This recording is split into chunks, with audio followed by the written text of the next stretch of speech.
He commanded his guards, his soldiers, not only to beat her, but to take her out in the scalding midday heat. They tied her hands and feet, and they beat her perpetually. But subhanallah, while she was being beaten severely, who did she turn to? Did she say, Ya Fir'aun, please enough? Please forgive me. I denounce. I recant my faith. No, wallahi, she didn't. In this state, which she believed was mercy, she turned to no other than Allah. She prayed, as mentioned in Surah At-Tahrim, قالت رب ابن لي عندك بيتا في الجنة ونجني من فرعون وعمله ونجني من القوم الظالمين. She said, while she was in this position, being beaten, being severely tortured, she looks up in the sky, my Lord, build for me a home with you in paradise. Save me from Fir'aun and his deeds, and save me from the transgressive, evil people. Allahu Akbar. Allahu Akbar. It's been mentioned or narrated that when she was in this state, when she actually asked Allah Ta'ala to build her a house in paradise with him, Allahu Akbar, it's been mentioned that when she was in this state, lying down, being perpetrated against with the worst atrocities, the sky opened for her and she saw her home in paradise. Allahu Akbar. When she was in this state and she asked Allah to build a house for her in paradise, it's been mentioned that the sky opened up for her and the Almighty Lord allowed her to see her home in paradise. And while she was being severely punished, she started smiling. Subhanallah.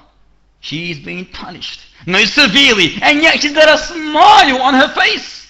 Now when the guards, the soldiers that are beating her, they saw this and they were astonished. She's being tortured and she smiles. But Fir'aun, alayhi ma yastahiqqu min Allah, frustrated, agitated, irritated, angry, cranky at his wife's situation, he commanded a boulder to be brought and dropped on Asiyah to crush her to death. But it's been mentioned that Allah took her soul, her pure, righteous, sweet soul, before the boulder was brought, and she became an example for all the believing men and women to the end of time. What a beautiful story. What a beautiful story. And her example, my beloved sisters, her example is in the Quran.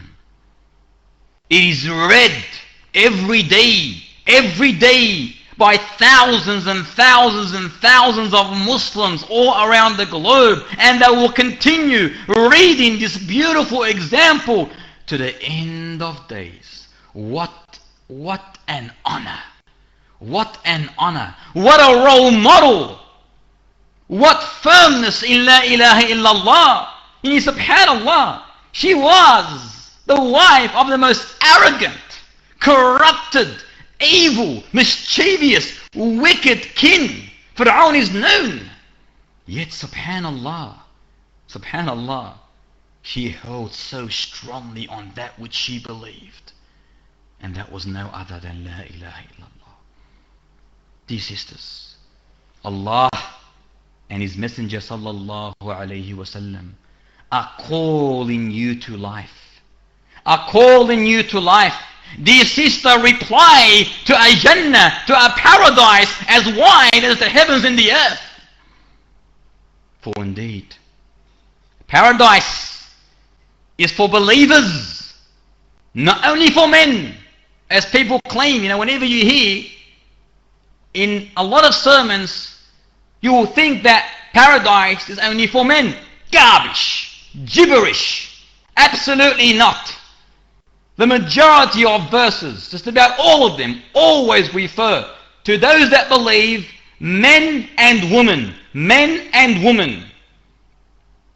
And the only price for paradise is simple, is easy. To be like these women is belief in Allah, love of Allah, His Messenger, and the obedience to Allah and His Messenger, and you will be, insha'Allah ta'ala, like the mother of that pit of fire, and you will be like Asiyah bintu Muhazzim, insha'Allah ta'ala.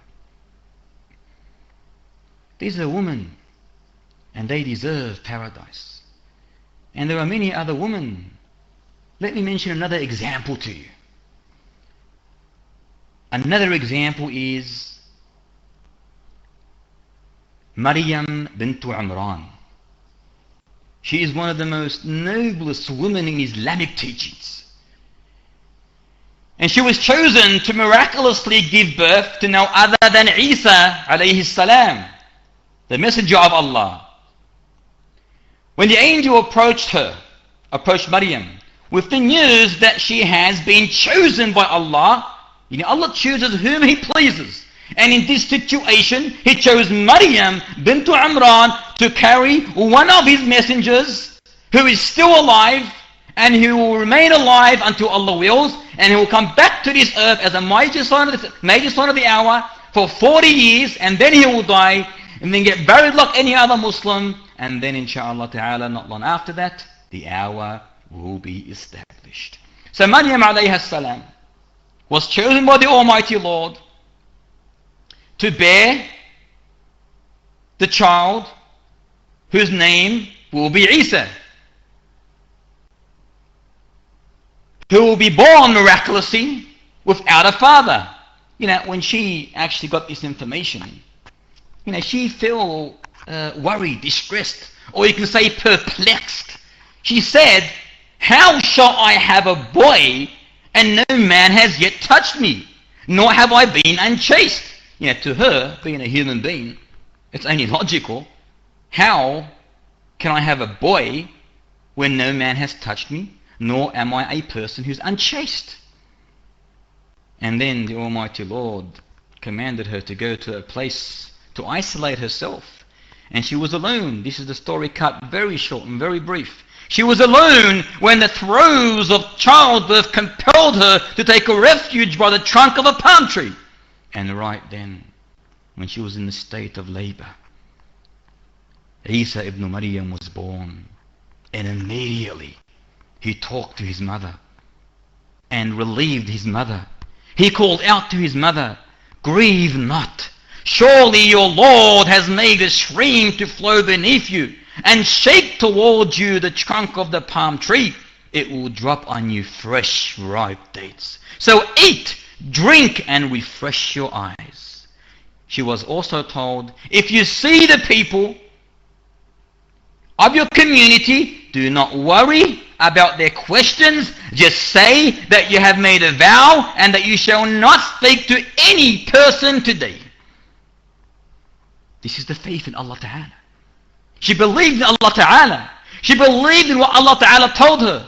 So when she goes back to her people, no matter what they say, obviously they're going to sort of label her, they're going to accuse her with the worst allegations. And they did. So when she came back to her people with a baby in her hands, Isa, they said, "Oh Mary, Ya Maryam, surely you have done a strange thing. Your parents were not unchaste people." Subhanallah, immediately they accused her. Well, obviously, a woman's coming back on her own. She has not married. She's not unchaste. Her parents were chaste people. So where did she get this child from? They were curious, and they started accusing her of prostitution, wa'udhu billah. And then the story cut short. She pointed towards the baby, and they responded, "You think we're silly? How can we speak to our child in the